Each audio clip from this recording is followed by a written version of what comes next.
Hi, this is Kip, and I'm interrupting the start of the show with a brief announcement for the attorneys in our audience.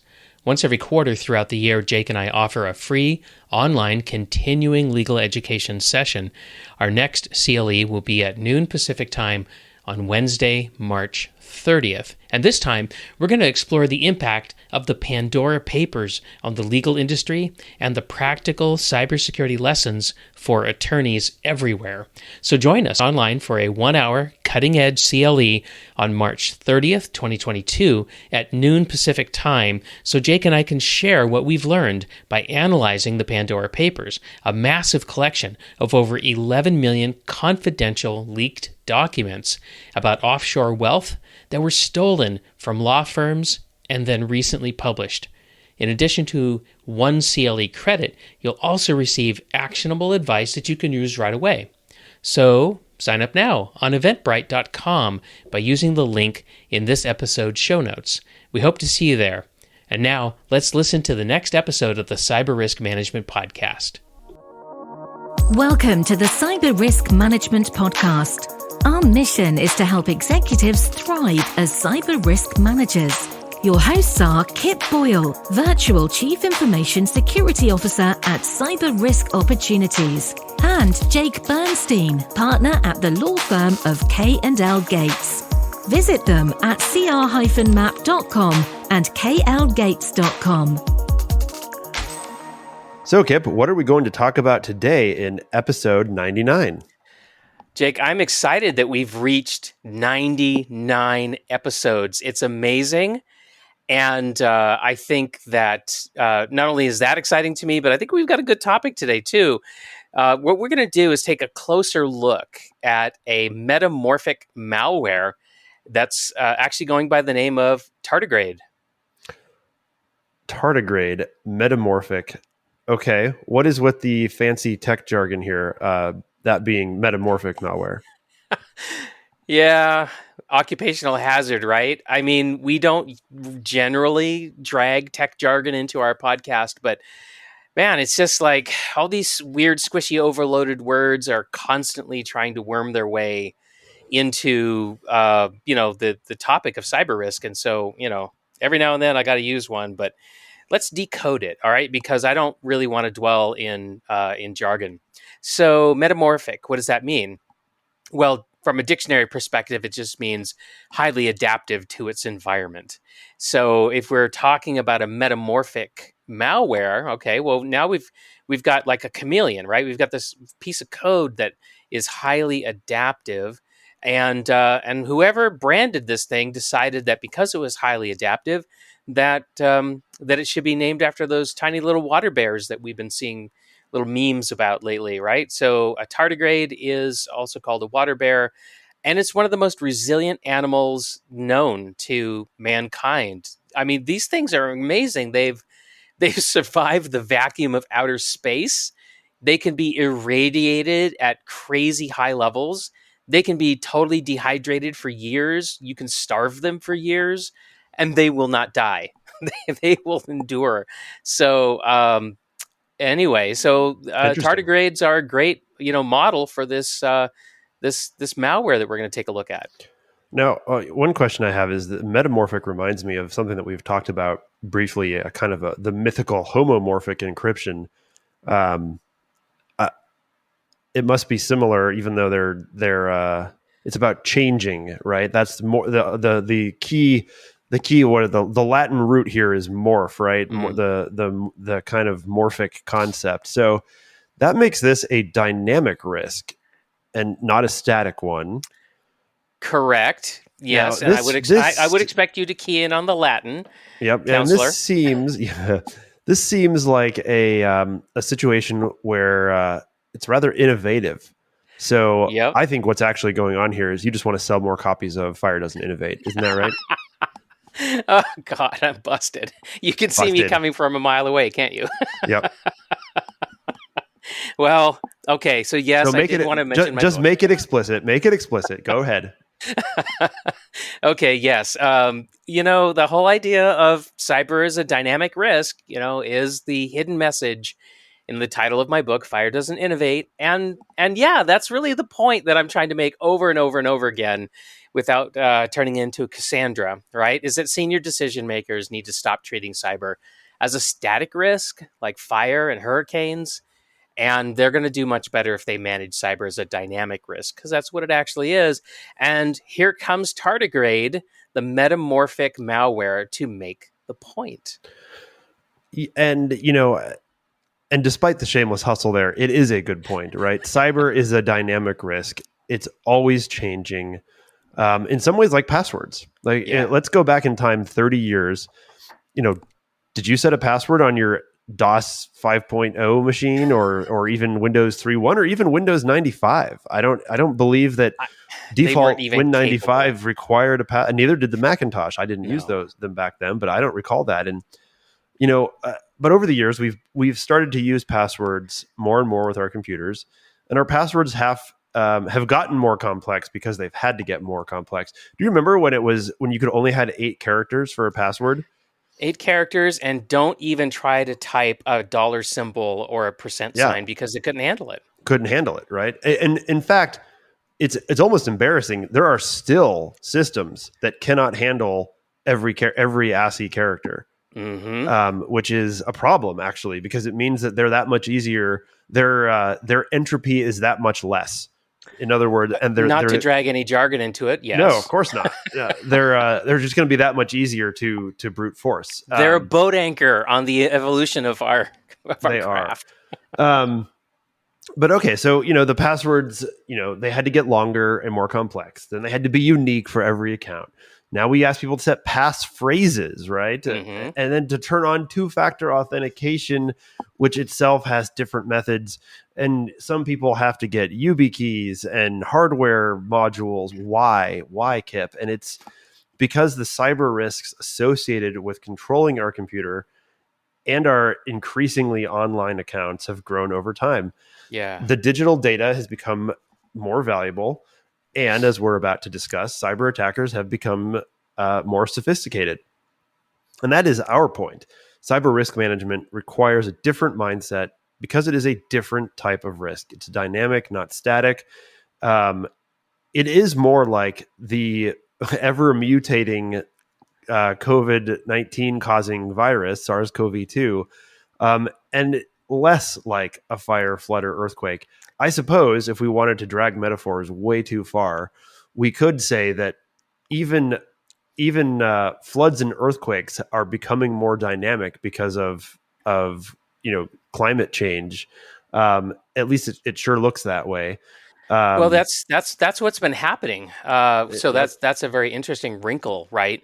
But at least with hurricanes, as I think is a good example, even though they're sort of bigger, more frequent, more devastating, you can see them coming, and how you deal with them is fairly well known. We may not like the fact that our building codes have to change because the hurricanes are getting stronger, but we know what needs to be done. It's really not a technical problem. It's really more of a political problem, a resource allocation problem, right?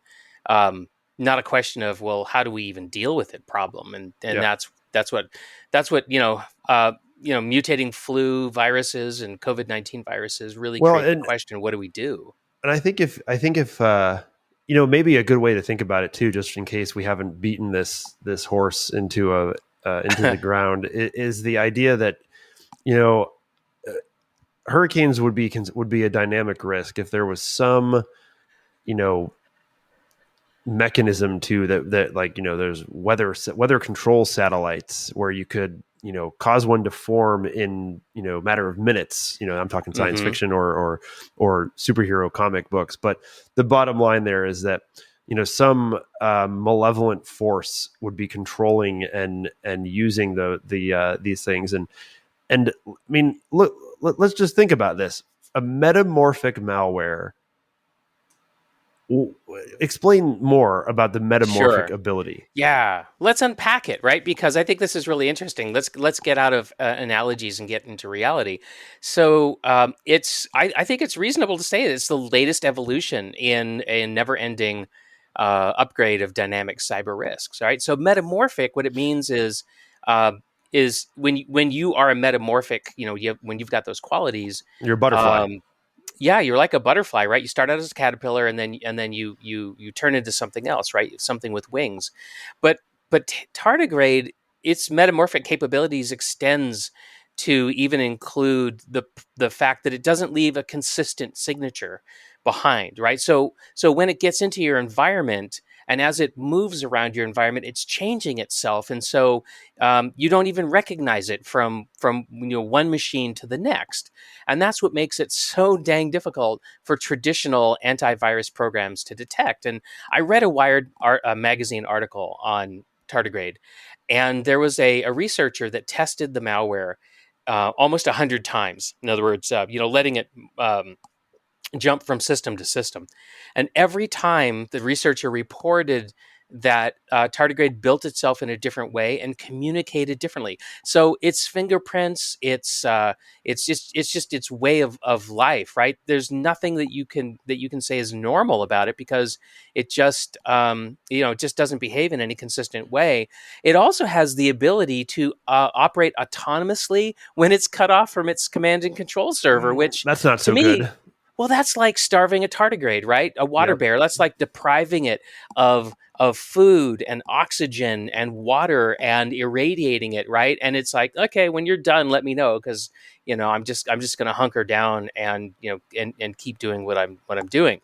So, all right. So now, where did I find out about tardigrade, the metamorphic malware? Well, it was actually published in an advisory.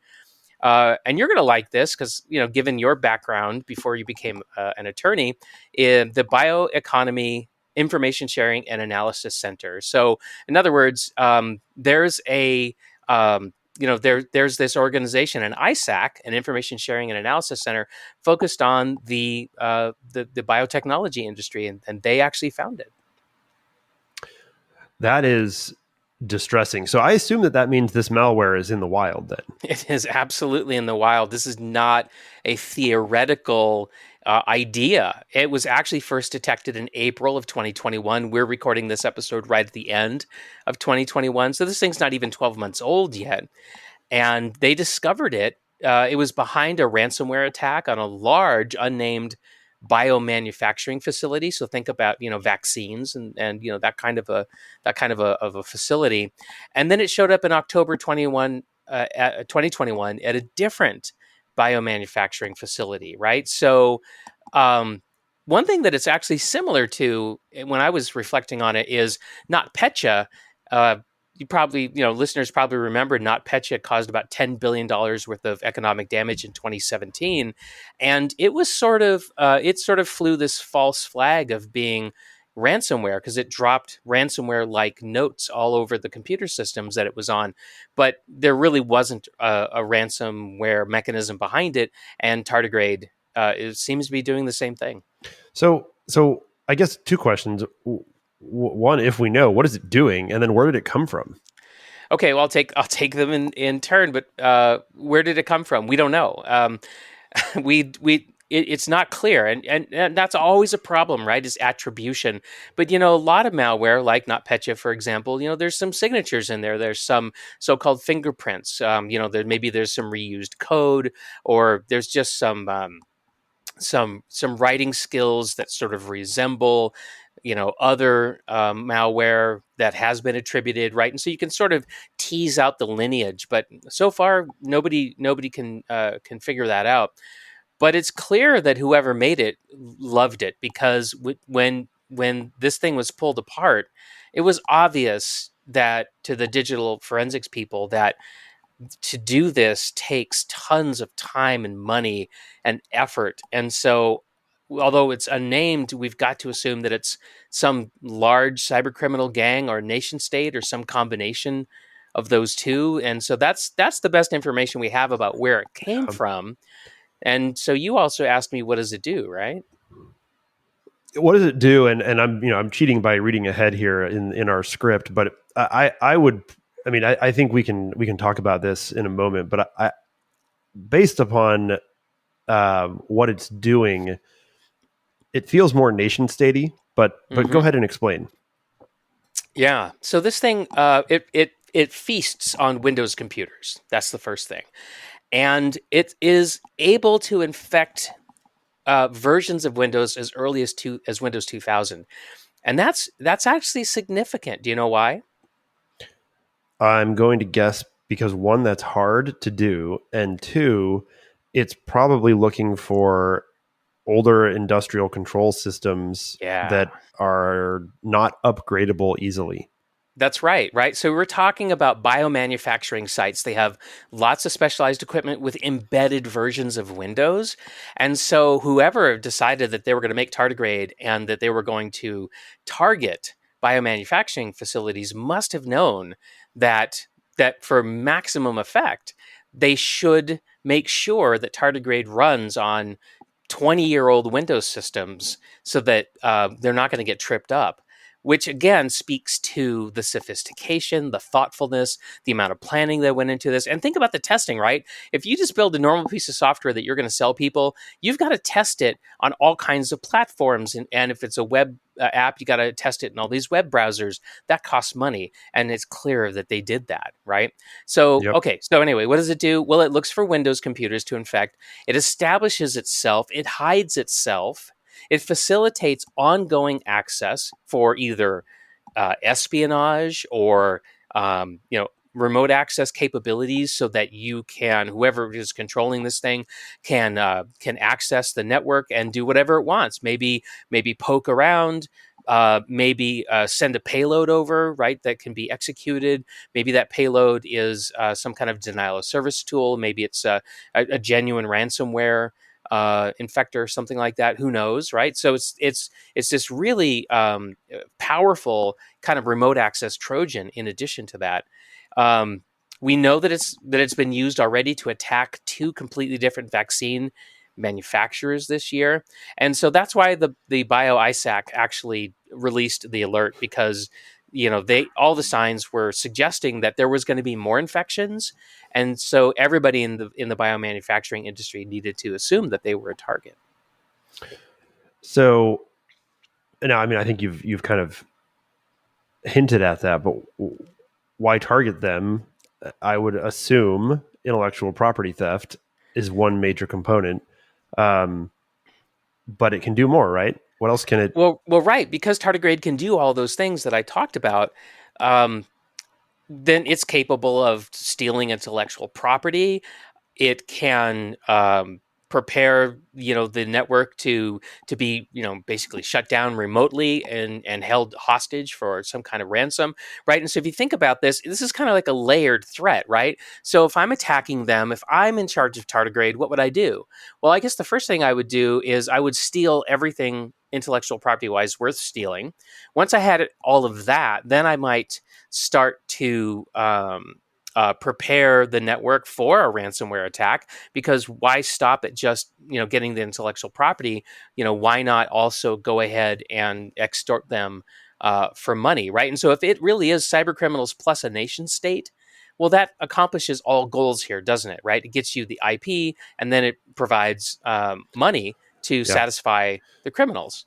Well, and I suppose one thing that's also possible is, if it is just a nation state that wanted to do harm and, for example, hurt the ability of other countries to manufacture COVID-19 vaccines, you wouldn't bother with a ransom. It would be more like NotPetya, right? Which was just a destructive virus. Like, it just destroyed.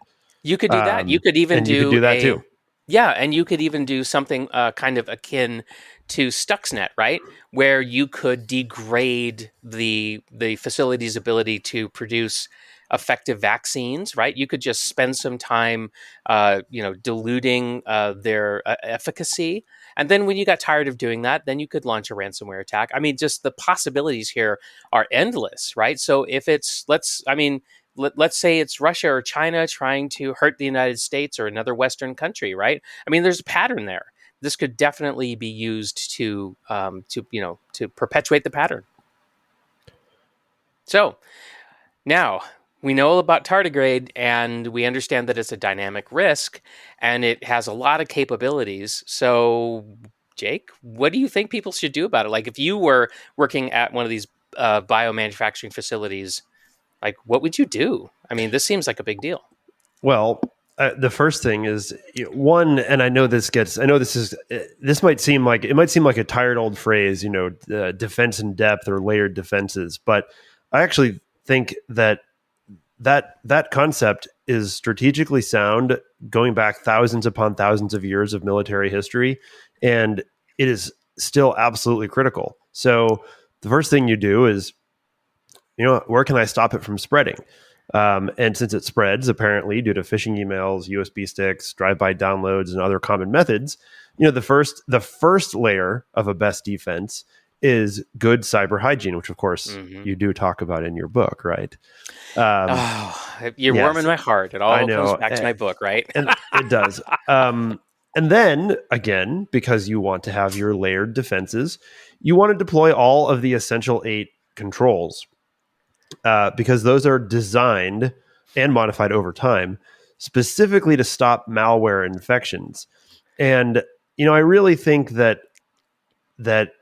as we move into this age of, let's face it, metamorphic malware, we're going to have to take some seriously hard looks at the way we do things in companies, as individuals. And the layered defenses is not going to be just some buzzword that security people use when they want to sell additional materials. Like it's essential. It's not optional. Yeah. It's becoming oxygen. It's becoming And one of the things that's very concerning is, in so many ways, the concept of a general computer, right, as opposed to an ASIC, which is basically a single purpose chip, is so powerful, right? Most of us use general computers all the time. They can, the whole idea of the iPad being, the glass disappears and it can be anything you need it to be. Phenomenal power, but general computers are by definition vulnerable to these types of malware. If you can run almost any type of software, then you can run malware. Yeah. And one of the essential 8s, which we've talked about many times, is application whitelisting, which basically starts to trim away at the general computing concept, right? You're basically saying, no, you don't get to run anything. In fact, you only get to run this small subset of applications and code that we are defining that you can run. Right. And I don't know that there is a much better layer to add into your defenses than that one right now. And I say that even as someone who would be so miserable in a environment that was totally locked down that way. But the reality is that the majority of people using computers in the workplace most of the time probably can get away with not just whitelisted apps, but thin clients and whitelisted apps. Yeah. Yeah. I mean, essentially turning their computers into appliances that can do very specific things based on their job description, right? So, I mean, I think about an accounts payable person, right? It's an accounts payable specialist. I mean, what are they doing all day long? Well, pretty routine stuff. I mean, their job is pretty well defined. And so I think you could pretty easily create a terminal, a so-called terminal where you've got a general purpose computer that has very specific things that it can do to facilitate the work of the accounts payable specialist. And then you just deny everything else. I think that's where we're headed. I don't know how long it's going to take for us to get there, but I think that's where we're headed. And I think we're also going to have to leave behind some of the defenses, right? So defense in depth, I think, is still good. But perimeter networks, the whole idea of perimeter networks, I think that's been bankrupt for a while now. And that's what the whole idea of zero trust networks is trying to do, is encourage us to give up the idea that if we just build a thick wall around all of our crown jewels, that that's defensible and represents a reasonable way of protecting ourselves digitally. And I just don't think that's the case anymore. Things like these metamorphic malware, I think, are just another really strong data point that says, no, so these things, it's too easy for it to get inside. One question I have for you on that point is, there's no question that the perimeter network is insufficient. The Hmm. question is, in my mind, that is not the same thing as saying you can just throw it out, is it? Well, no, it's not. I mean, most organizations can't just throw it out. But I will tell you that Google, when they implemented zero trust for their networks, that's essentially what they did. But you think about the financial resources of Google. What they did, Jake, is they built a second network in parallel to their primary corporate network. And you can think about what a sprawl, right? Google's got facilities all over the world. It's this massive organization, and they built a second production network alongside their first production network. Not But everybody can do that, ladies and not gentlemen. everybody can do Just that. to be clear. Yeah, well, and that's my point, right? Is they were able to do it, and their second production network was built on zero trust principles, and they had to do a ton of engineering because guess what? There were no commercially available tools that would let them do a zero trust implementation. But being Google and having all these engineers, they just rolled their own, and so they just stood up a second network, carefully migrated people and data to the second network, and then they shut down and discarded their legacy first network, and that's how they did it. And my point is no, nobody else on planet Earth is probably going to do that, even the few that probably have the resources to do it. But I applaud Google for doing it because that was a big deal, a ton of risk for them to do that. But we all benefit because they've actually created a case study for what does it mean to go to a zero trust network, and what does a zero trust network actually look like. I mean, what functions do you have to have, and so forth. And so for the rest of us, though, it's going to take a while, and we're going to have to migrate slowly to a zero trust network. And that's actually, I've got some projects with some customers where we're doing some initial proof of concepts. We're writing um, some preliminary zero trust policies to guide future systems development projects. I mean, Yep. it's going to be a one of these proverbial turning the bow of the aircraft carrier, kinds of situations. But in the meantime, what do we do with metamorphic malware? Well, despite the fact that that there's some sensationalism here, and it is really cool and different that it's metamorphic, right? This tardigrade stuff. Really, Jake, it comes back to what you said, which is at the end of the day, this is just about malware getting into your systems, just like most malware, And going executing through code. and executing code. That means phishing, USB sticks, drive-by downloads, all that common stuff. Um, and it still needs to, Tardigrade still needs to be able to hop from system to system and so forth. And so you mentioned the Essential 8, and I'm not going to unpack the Essential 8. I just want people to know that I believe is the Essential 8 is a good strategy for dealing with metamorphic malware. And if you want to get into it, we actually covered that in a prior episode. It was episode 63, which we don't number our episodes. That's not very helpful. But we released it on September 29th, 2020. And the title was A Quick Look at the Essential 8 Mitigations. So I would encourage you to go listen to that episode to refresh yourself. But you could also go on the internet and just, do a Google search or a Bing search or a DuckDuckGo search, whatever your favorite search engine is. Pick a search. Pick a search and just type in Essential 8 Australia, because that's where it comes from. And you better start studying it, because I think that's the future, not some of these other tired old frameworks. Yeah, legacy old frameworks. Yeah, they were good when they first came out. Frameworks that are based on specific control concepts. I think those are the worst. Yeah, just because I think that they're well, they're managing a dynamic risk as a static risk is what they're doing. Yeah, it is. It's the case. They just can't keep up. No, and I think it's another thing to point out while we wrap up this episode is just that there's a difference between a framework like NIST cybersecurity framework, which is almost more of a mental construct to help you define a system, right? Then and the Essential 8 are controls, right? No one's going to confuse the Essential 8 with a soup to nuts cybersecurity program framework. That's just not what it is. It's a mechanism for cyber hygiene. It should be self-evident. I'll just say that. It should be self-evident, but sometimes but it's not. I know, but it should be, right? And I know that the cybersecurity people, they're overworked, they're tired, and they just kind of want a checklist, right? Just to kind of, reduced the mental energy that it takes to figure out what they should do. They just want a checklist. Everybody wants a checklist. Everybody wants the easy button. I'm totally sympathetic to that. Well, the Essential 8, I think, can be your easy button. Some of it's actually very easy. The whitelisting isn't. That's probably the hardest part. But, as I said, we're going to have to get used to it. So, Yep. But yeah, so even metamorphic malware can be tamed with the Essential 8. I think that's my takeaway for our listeners. Okay. Well, shall we wrap this up? And people should get ready for episode 100 of the Cyber Risk Management Podcast. Oh my gosh, I never thought we'd reach 100. I don't think I did either.